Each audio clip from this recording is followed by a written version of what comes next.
Trial balance होता क्या है? ट्रायल बैलेंस हमने लेजर जब बनाया था, लेजर के बाद में उनके बैलेंसेस को चेक करने के लिए ट्रायल बैलेंस बनाया था। तो trial balance is the statement of debit and credit balances of ledger account. जो भी हमारे लेजर अकाउंट के अंदर जो बैलेंसेस बचे थे ना, बैलेंस सीडी, ठीक है, तो उसको हमने ट्रायल बैलेंस में नोट किया था, डेबिट साइड, क्रेडिट साइड। और अगर हमारा डेबिट और क्रेडिट बैलेंस वहां पे मैच हो गया था, सेम आ गया था, इट शोज कि हमारी जर्नल एंट्रीज जो हमने बनाई हैं वो ठीक है, हमने जो लेजर अकाउंट्स इतने सारे बनाए हैं उनकी कैलकुलेशन भी ठीक है, तब जाके हमारा ये ट्रायल बैलेंस मैच हुआ है।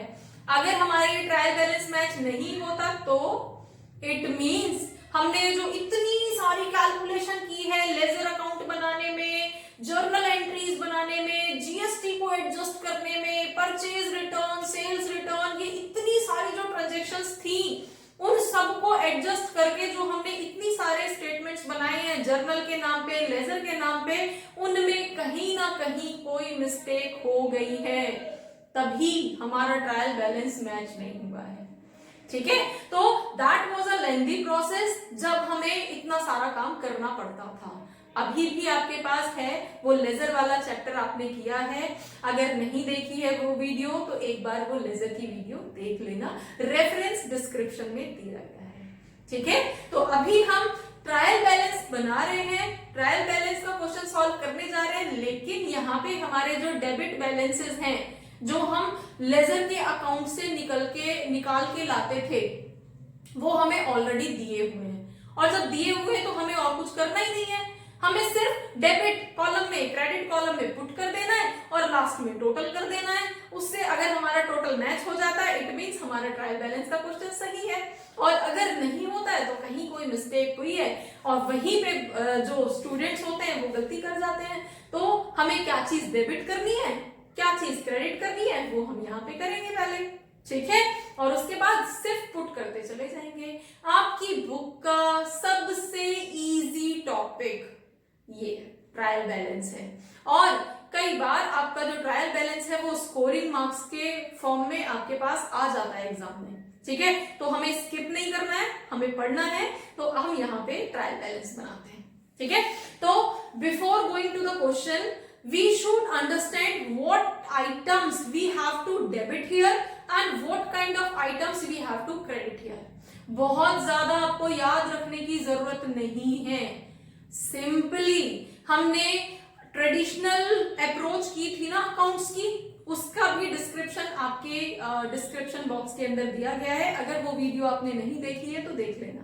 ठीक है, नॉर्मली जो हमारा रूल्स ऑफ अकाउंट्स था, ट्रेडिशनल अप्रोच थी, उसके अंदर हम क्या चीज डेबिट करते थे।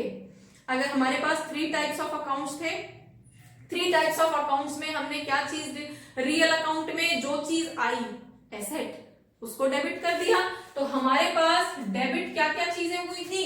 एक तो एसेट किया था रियल अकाउंट में, item what comes in is debit. ठीक है, देन हमारे पास अगर हम पर्सनल अकाउंट की बात करते हैं तो हमारे जो डेटर था, डेटर द रिसीवर, तो हमारा जो डेटर था उसको हम डेबिट करते हैं।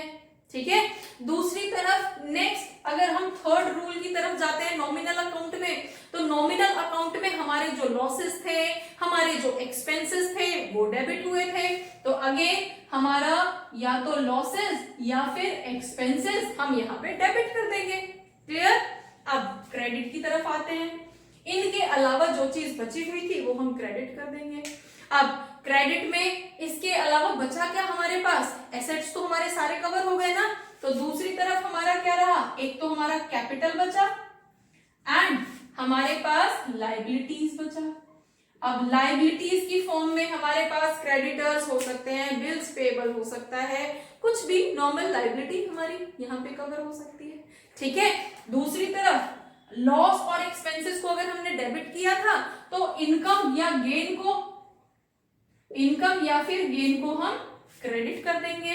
नेक्स्ट, अगर हमारी कोई चीज लाइक सेल्स, सेल्स हमारे ऑर्गेनाइजेशन के लिए क्रेडिट होती है। अब जब सेल्स क्रेडिट है तो सेल्स रिटर्न तो अपोजिट अकाउंट में जाएगा ना, तो यहाँ पे कोई माइनस करने का प्लस करने का तो कोई फंडा है नहीं, सिंपली हमें सिर्फ उसका प्लेस चेंज करना है।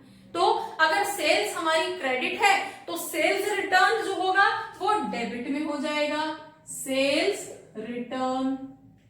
डन। ऐसे ही परचेज मेरा डेबिट था तो परचेज रिटर्न क्रेडिट में आ जाएगा। डन।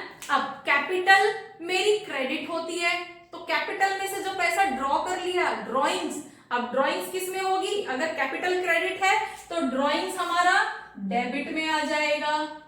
ठीक है, बस मोर और लेस इतने ही आइटम्स आपके क्वेश्चन के अंदर कवर होते हैं। ठीक है, तो इसी के बेस पे हम एक क्वेश्चन सॉल्व करते हैं, आपको ज्यादा अच्छे से समझ आएगा। फाइन। अब टीएस ग्रेवाल बुक के अंदर, बुक्स ऑफ अकाउंट्स के अंदर 13 चैप्टर ट्रायल बैलेंस का ये थर्ड क्वेश्चन है।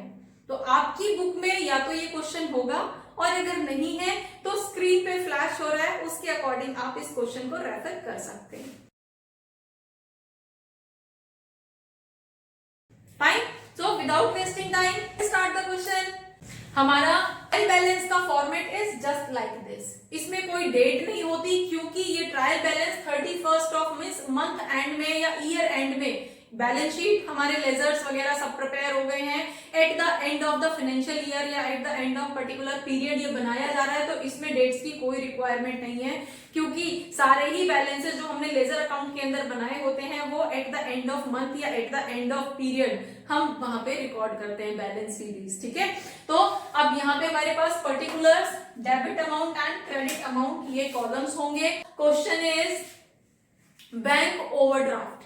अब बैंक ओवरड्राफ्ट है तो हम पर्टिकुलर्स यहाँ पे लिख देंगे बैंक ओवरड्राफ्ट, फर्स्ट आइटम। अब बैंक ओवरड्राफ्ट है तो डेबिट होगा या क्रेडिट होगा, लायबिलिटी है ना, तो लायबिलिटी है तो क्रेडिट होगा।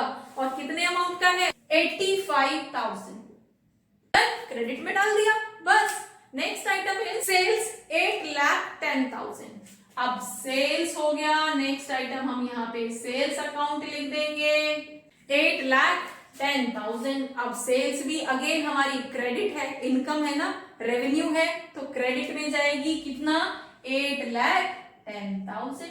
यहाँ हमें किसी टू की, किसी बाय की, किसी की जरूरत नहीं होती, हम स्ट्रेट फॉरवर्ड यहाँ पे आइटम का नाम लिखते हैं और उसको डेबिट कॉलम में लिखना है तो डेबिट में, क्रेडिट कॉलम में लिखना है तो क्रेडिट में, सिंपली नोट कर देते हैं। ठीक है, next item is purchase return 22,500। अब यहाँ पे पहले तो हम आइटम डाल देते हैं परचेज रिटर्न अकाउंट। अब परचेज रिटर्न है, परचेज डेबिट होती है तो परचेज रिटर्न कहां जाएगा, again credit 22,500। Fine. Next is debtors 4 lakh. अब डेटर्स हैं, डेटर्स तो हमारे एसेट में काउंट होते हैं तो उस केस में वो डेबिट होंगे। डेटर्स अकाउंट 4 लाख तो डेबिट में डाल देंगे। ठीक है, नेक्स्ट आइटम है वेजेस 96,000। वेजेस क्या था हमारा, एक्सपेंस ना, और एक्सपेंस होगा तो डेबिट, नाम यहां पे हम डालेंगे wages 96,000। Done. Next is capital, और कैपिटल अकाउंट हमारा मिसिंग है, कैपिटल अकाउंट की वैल्यू यहाँ पे नहीं दे रखी है।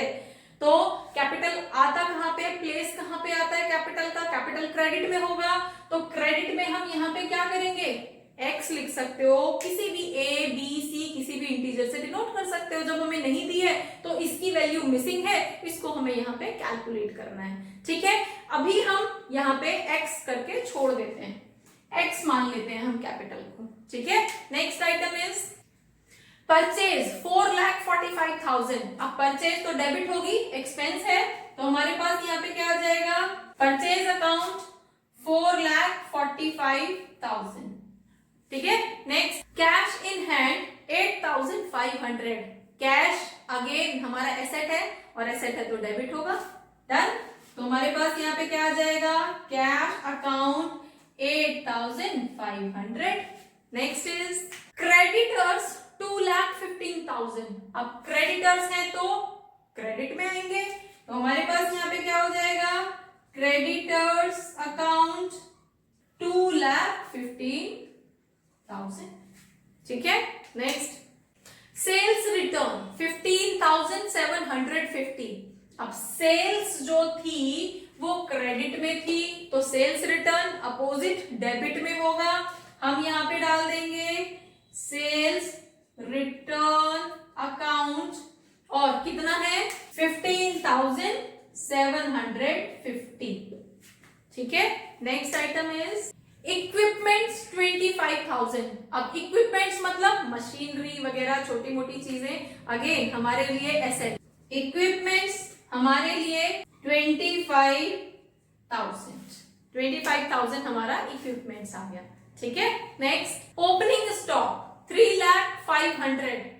अब स्टॉक ओपनिंग हो या क्लोजिंग हो क्या फर्क पड़ता है, स्टॉक तो स्टॉक है ना, और स्टॉक तो हमारा एसेट बोला जाता है, करंट एसेट के अंदर आता है, तो डेबिट। फाइन, तो हमारे पास क्या हो जाएगा, ओपनिंग स्टॉक इज 3,05,000 रुपीज का ओपनिंग स्टॉक है। फाइन, अब हमारे पास यहाँ पे इतना ही क्वेश्चन था, इतने ही आइटम्स थे। डेबिट वाले आइटम्स डेबिट में डाल दिए, क्रेडिट वाले आइटम्स क्रेडिट में डाल दिए। अब क्या करेंगे, हम टोटल कर देते हैं। ट्रायल बैलेंस का रूल क्या है, हमारे ट्रायल बैलेंस का रूल इज कि दोनों साइड का टोटल सेम आना चाहिए।